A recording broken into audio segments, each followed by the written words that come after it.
Waters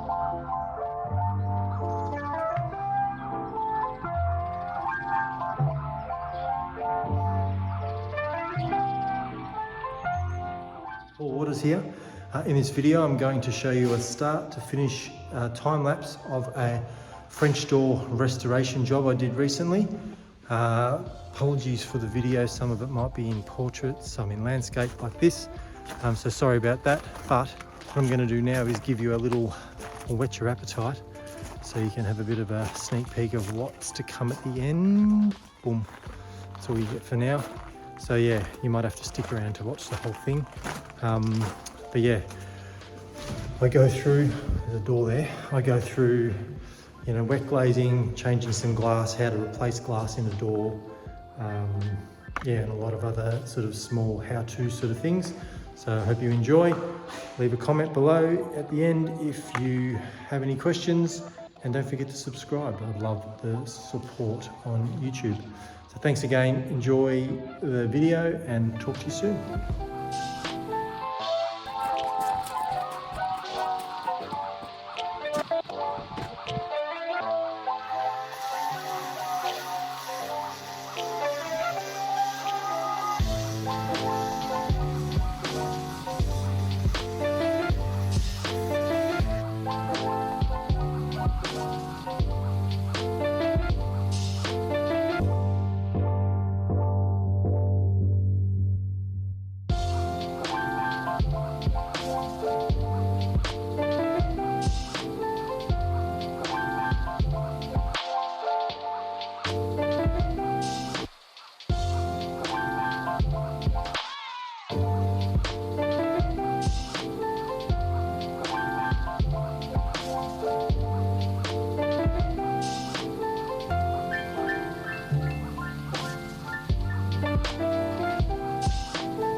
So current point of view, this is in honeymoon suite because it's a bit warmer and I needed to paint. So these are the doors from the centre room of the outbuilding, which lead to the upstairs, and they've just had their first coat of black to matte black solvent-based paint.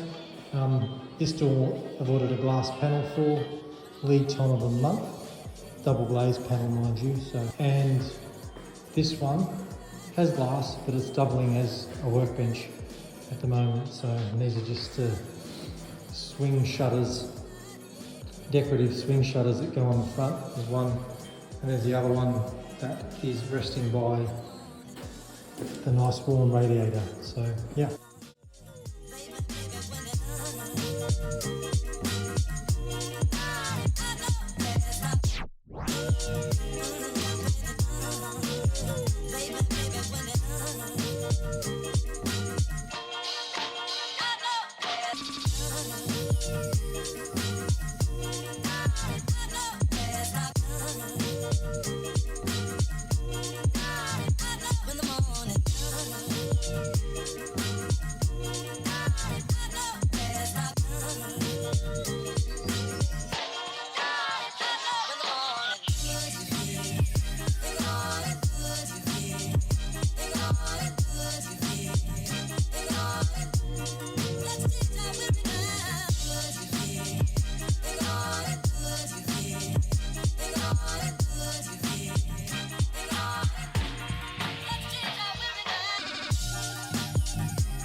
So, getting through the sanding. The thing we need to remember here is we don't have to take the surface all the way back. It's just a matter of keying it in so that we've got something to paint onto. So as long as we've got a smooth sort of surface, that's all I'm after here. So, and when I say smooth, I don't mean like smooth. It's more or less smooth so that the new paint will take to the timber. So It's just a matter of getting it back smooth enough so that there's no lumps or bumps on the old paint coat, but smooth enough so that when you put the new on, it's not going to look all tacky and bumpy and crappy when it goes on. So we've got the glass. Now we can finally finish this job. The door is ready to go. It has been for a little while now, and there is our beloved piece of glass. Now we have to do is measure it and make sure it fits, hopefully, fingers crossed.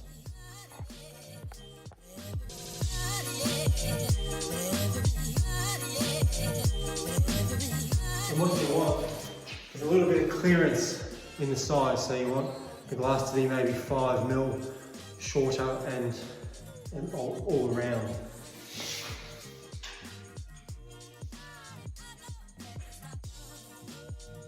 So that's just over 192.5. What do we say?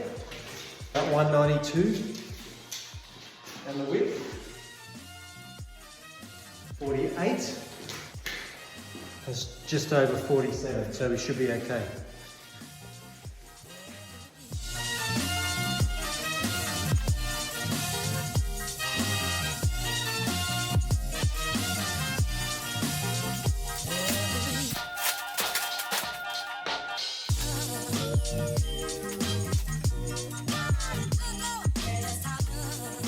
Okay, it's pretty much positioned in place now. What I'd like to do is use these little cork packers.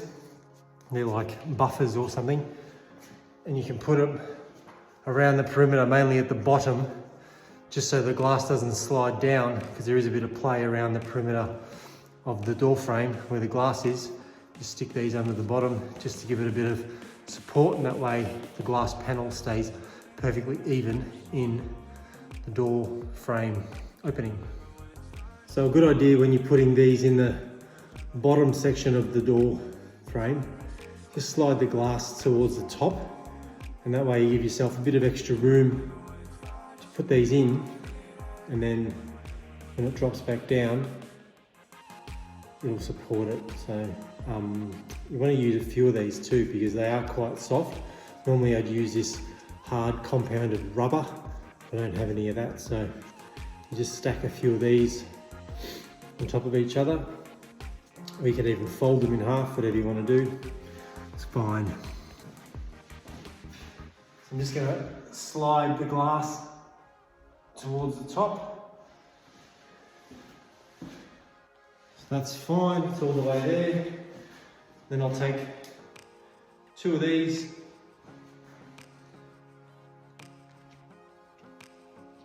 bend them in half,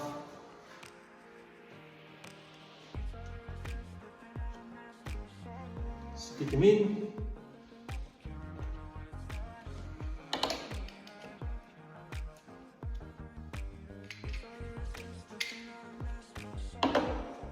and one in the middle, just because I can.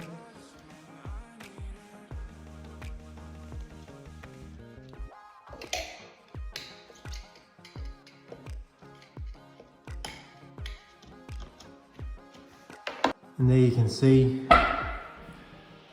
they're all in position, and that would be looking at the door from the outside. Now all that's left to do is put the glazing bead on all around, paint that, and then caulk the perimeter up to the glass, or as they say, wet glaze it. So this is the glazing bead. It's just a 1/4 round profile, and it just fits up against the glass around the perimeter of the door frame.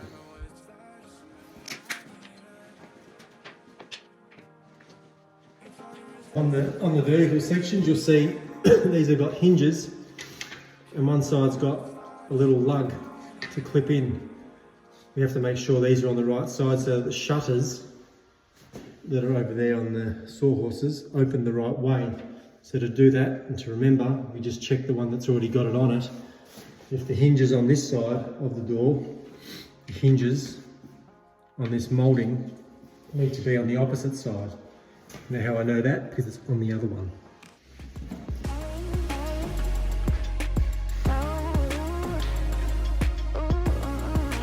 then you just slot those in, and they're a perfect fit because they've been pre-cut. It's almost like what I prepared earlier, but I didn't prepare them.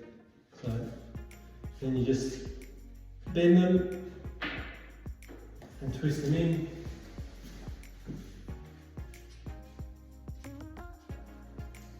And then just get them where you want them. And then it's just a case of tacking them in and caulking it in.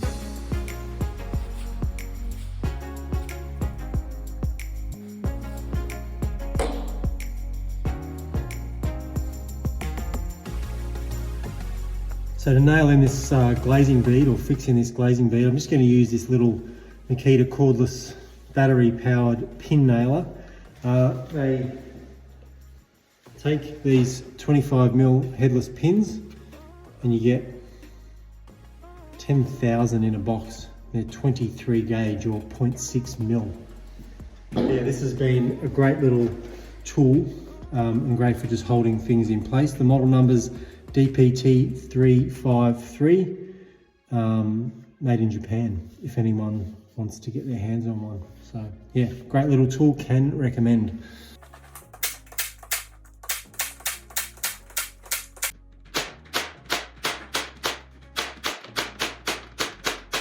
So yes, that's all you need to do. It's all tacked in now, in position, and now all I need to do, as I said earlier, is run a cork bead using this stuff, which is really great and rubbery, perfect for external conditions. Just run it all along the junction between the bead and the glass, and I might even run one here as well, because it's a way for water to get in. So got to protect the external part of these doors for the future. So anywhere a place of water can get in, it will find a way. So yeah, it's definitely worth doing now. But before we caulk, we paint, because we can't paint the caulk.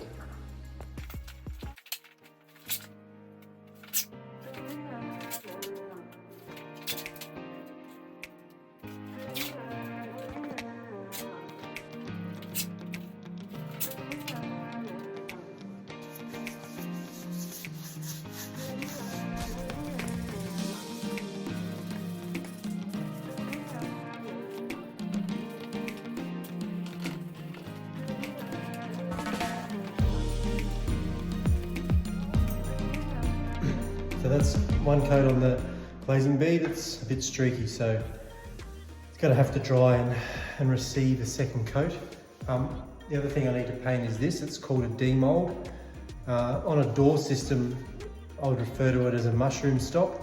Because these doors open in, it's pretty much the threshold between the actual two doors. So on this side of the door, middle part, not the hinged part, the middle part, it goes on there. So effectively it'll be placed, cut to length and placed on there, and it sits past the edge of the door, so that the other door comes up into it, and because that's the center between the two doors, it creates kind of like a weather block almost, and at the same time it's a door stop too. So just got to paint, cut and fix that in place. So just mixing some paint. Can't really leave the door frame white and the door's black, can I? This paint's an exterior solvent based paint. It's obviously black. I've had a bit of an issue with it drying. Had it in a nice warm honeymoon suite, and it took for the first coat to dry, probably a week and a half. I'm not sure whether I mixed it well enough. I'm pretty sure I did, like I'm doing now. And then it just dried one day. And second coat went on much better. And so now I'm about to have a little look at how it's going to apply on this door frame. Enough mixing, I think. so we'll see. But this paint, you don't need to put an undercoat on it. It's just straight over the top. That's what it says on the can anyway.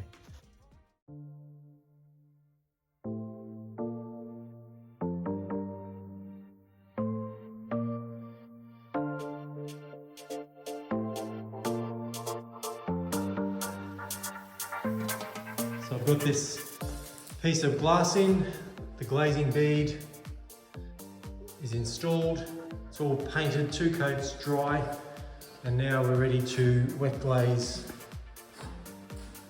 this in. So to caulk this in, I'm just using this Pont de Bateau. This is a exterior paint and resistant to seawater, so I think if it's good enough for seawater, it's good enough for rainwater. So I'm just going to caulk this in. Everyone's got their different ways of caulking. This is my way, so just cut the nozzle on a 45, and then what I like to do is just flatten that out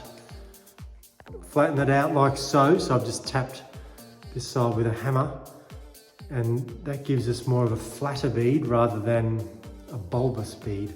So this might be a bit difficult to see, but I'll do my best to film it so you can see what I'm talking about. So I'm also going to go around this section here too, not just on the glass, but this section, because this is unprotected, and anyway water can get in, it will find a way. So yeah, I'll do both. This one should be a bit easier, but I'll do the glass first.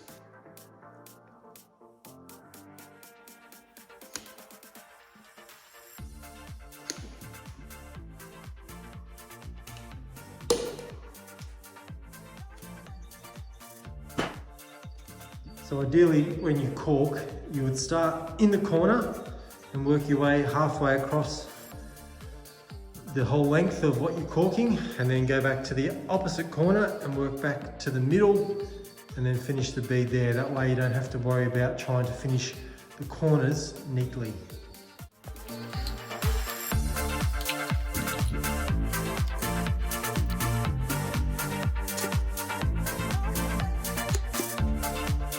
So caulking job complete. As you can see, it's worked out quite well. Pretty good camera work, I have to say. Very steady hand.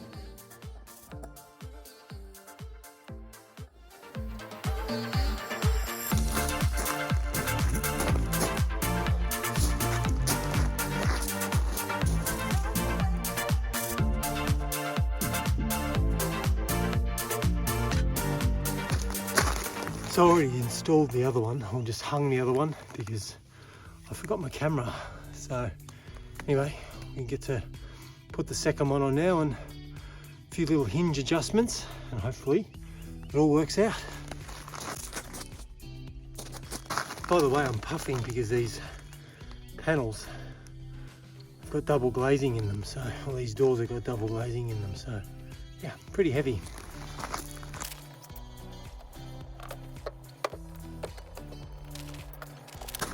Well, that worked. So now all I've got to do is install those black shutters on the front of each one, and that's it. So the other thing I need to do is install this moulding, or like a mushroom stop, on the inactive door that's closed now, just down the middle there, just on the door style or door frame, so that the active door, when it closes, it butts into the back of that. It forms like a small weather seal.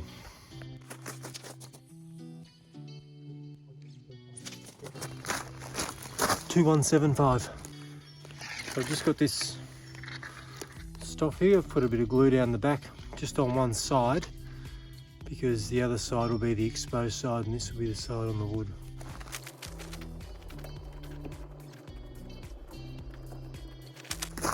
So yes, to install, just close the active door with the handle, and then just fit the demold exactly where you want it. Tack it off with some pin nails, and the glue will do the rest.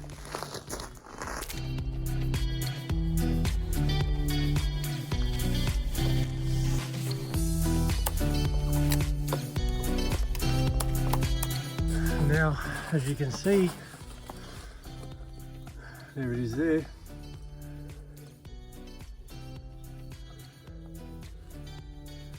And it just closes over the top. So, next job and last job, fit these screens.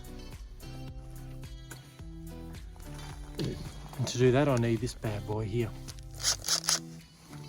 So to get these in, got these little hinges that go into these pockets here. So that's why you need the drill bit. That effectively sits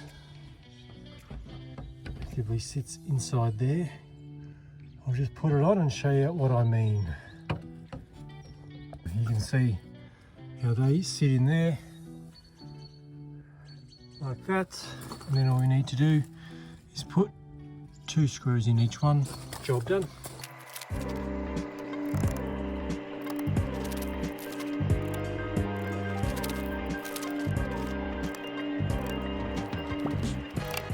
So another job done. Let me know what you think in the comments. There are a few little touch-ups I need to do on this, such as these small hinges and just some marks. I think this paint was a bit strange. Matte-based exterior paint that just seems to mark really easily, and I had problems initially with the paint drying when I put it on the doors. So anyway, it's all done now, but it just seems to mark really easily, which I'm not sure how that's going to go in time, but yeah, we will see. If you haven't subscribed to my channel, please do show some YouTube love so you don't miss any of my videos. Thanks for watching. Hope you enjoyed this, and yeah, I'll talk to you in the next one. Bye for now.